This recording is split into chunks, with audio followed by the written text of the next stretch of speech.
In the summer of 2017, Fire Chief Steve Krentel responded to a fire at his own home. Brutal, right? Well, what's even worse is after the fire was put out, the body of Steve's wife was discovered in the ashes, but there was definitely some foul play involved. Oof, this case is a hot one.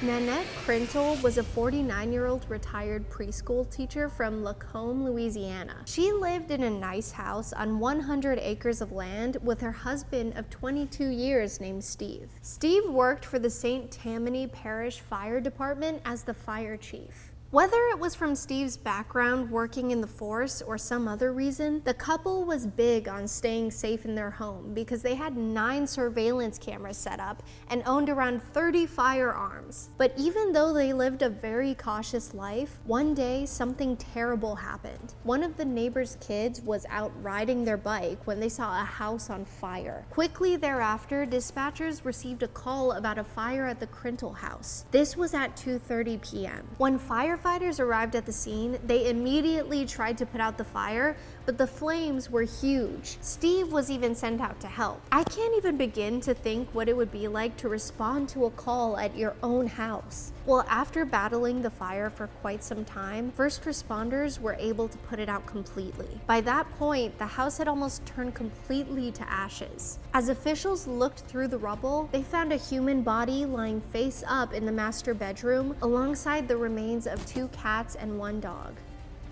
OMG, that is so tragic. All signs led officers to believe the human was Nanette's, but due to its scorched state, it was too hard to tell just by the look of it. After running a DNA test, their theory was confirmed. Nanette had indeed passed away in the fire. But this fire wasn't an accident. Investigators searched through what was left of the home and found clear signs that the fire was intentionally set, such as evidence of an accelerant being poured in the living room and master bedroom. And the specific spot where the accelerant was poured in the living room was on the DVR that kept all of the footage from the home security cameras. So this was definitely on purpose. But like many other cases we cover, the crime scene at the Krentels was not properly searched or closed off. The first set of officers and firefighters arrived right around 2:30 p.m. At 4 p.m., the Louisiana State Fire Marshal was called in to investigate the fire since it was clearly arson. A few hours later, Steve gave his father-in-law a ring to deliver the heartbreaking news of Nanette's fatality. After that, Nanette's dad called the rest of the fam to fill them in. That evening, some of Nanette's family members even went to the scene of the crime, and according to one of her sisters,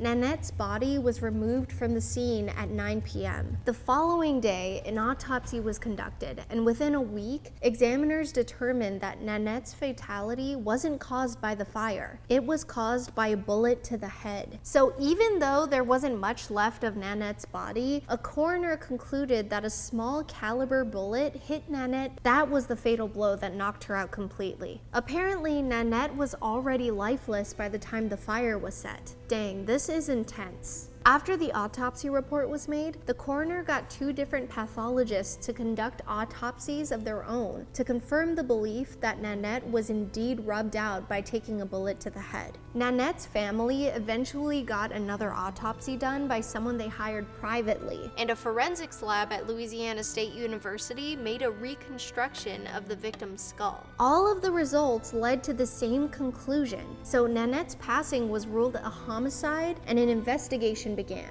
But at the same time, Nanette's family was busy conducting one of their own. Once the crime scene was released, one of Nanette's sisters decided to search it with her boyfriend, who was a volunteer firefighter. As they walked through the scorched home, they took a bunch of pictures of evidence that should have been logged and collected by the police, such as firearms, the dogs and cats' remains, and the DVR that stored all of the security footage.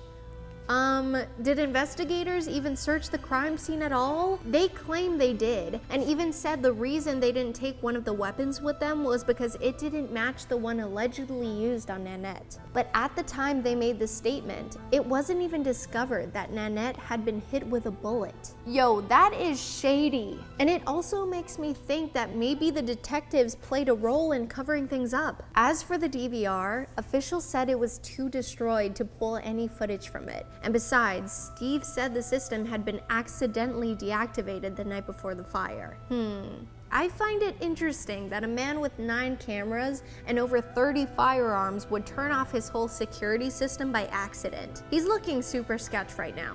And on that note, let's go through the suspect list. One of the first suspect leads that detectives received came from an email that Nanette sent her dad that June. Nanette sent a photo of a random dude on her property and said, "This was the day I got out to get the mail," and looked up, and this man was walking towards me. He just looks creepy. She continued on to say she felt like she was being followed by someone, and apparently found a blade and cigarette butts on the property that didn't belong to her or Steve.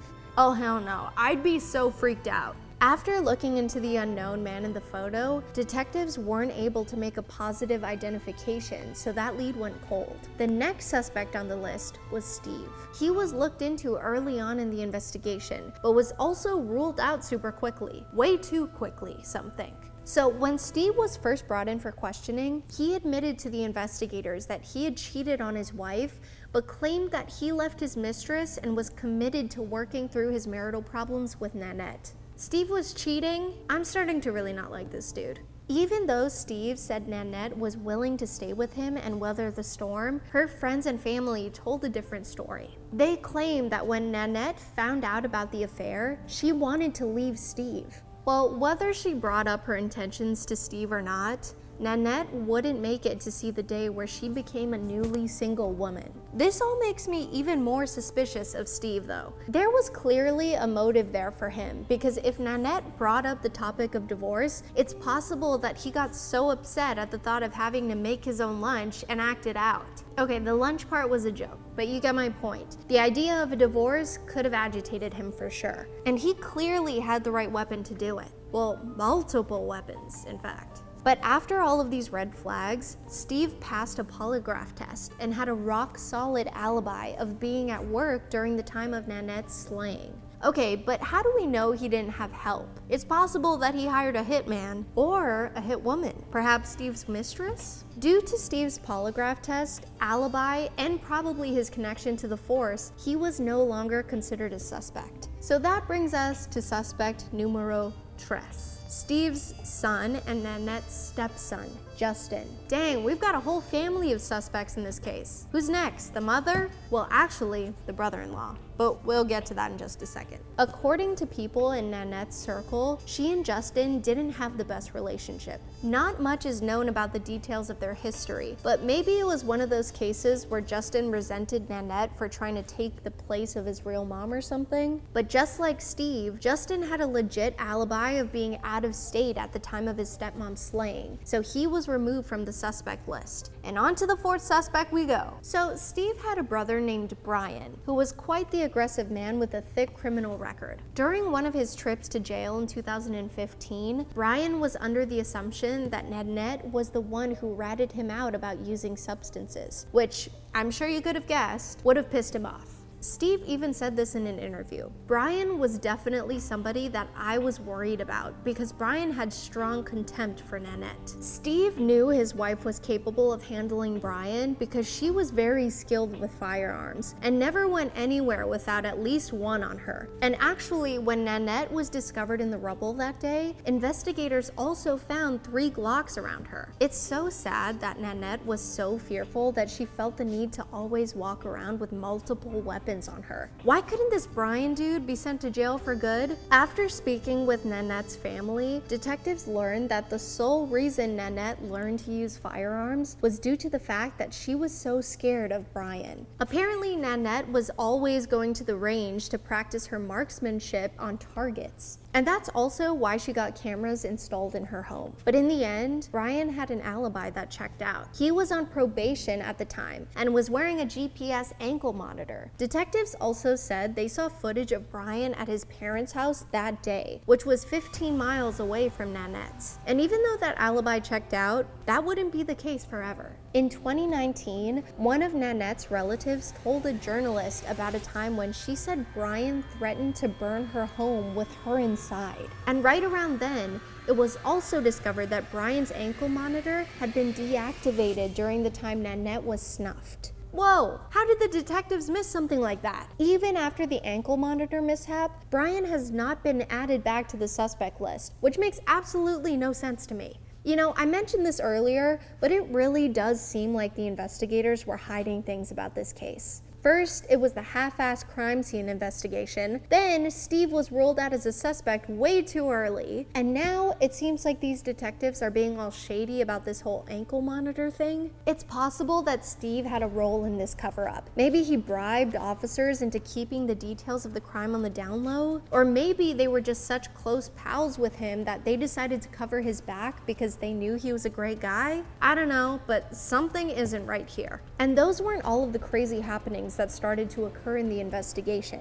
In 2019, one of Nanette's sisters, Wendy, went back to the house. Right after the fire, Steve put up a memorial to Nanette at the house, and friends and relatives would often visit to pay their respects. When Wendy showed up with her friend that day, Steve chased her off the property and continued to follow them. Wendy then texted one of the sheriffs about Steve following her, but later that day, she was instructed to come in and sign a summons for trespassing. Wait, what?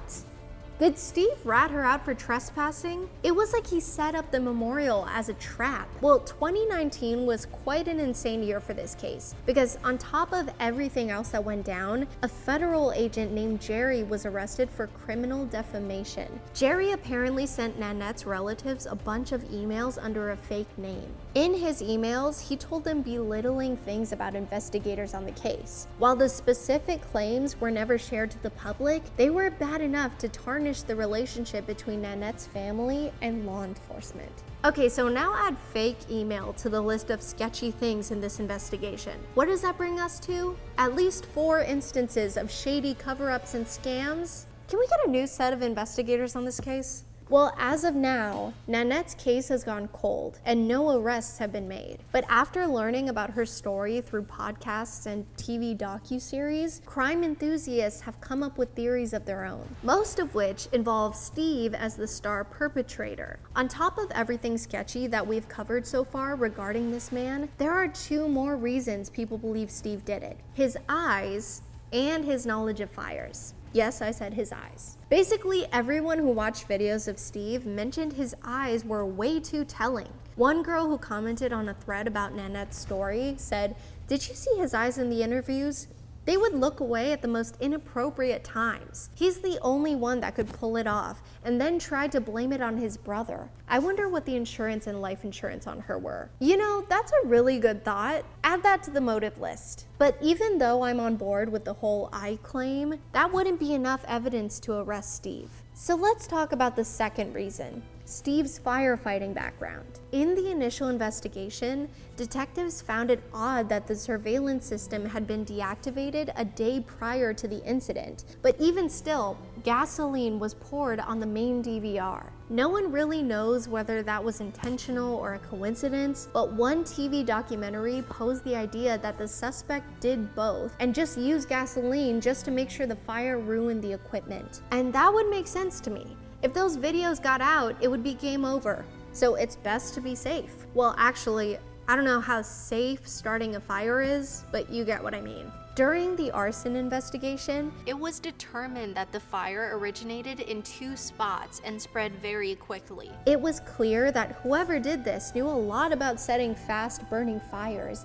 and being a firefighter. Steve fit the bill. Beyond that, there are even more theories out there in the World Wide Web. Some forum commenters claimed Steve's mistress also worked at the fire department, so she could have been capable of the crime. Ooh, tea. Others believe Nanette took her own life, and a few reports even mentioned that detectives thought this at some point. I mean, Nanette knew all about firearms and flames, so that would make sense too. One web sleuth even brought up the blade and cigarette butts that Nanette found at her home, asking if they were ever tested for DNA. Yeah, what the heck? Who do you think snuffed Nanette? Was it her husband, stepson, brother-in-law, creepy trespasser, or did she do it herself? Would Steve have the nerve to get rid of his own pets in such a tragic way? I know I wouldn't. But I do have the nerve to dig into this spicy vegan buffalo dip. Bon appetit!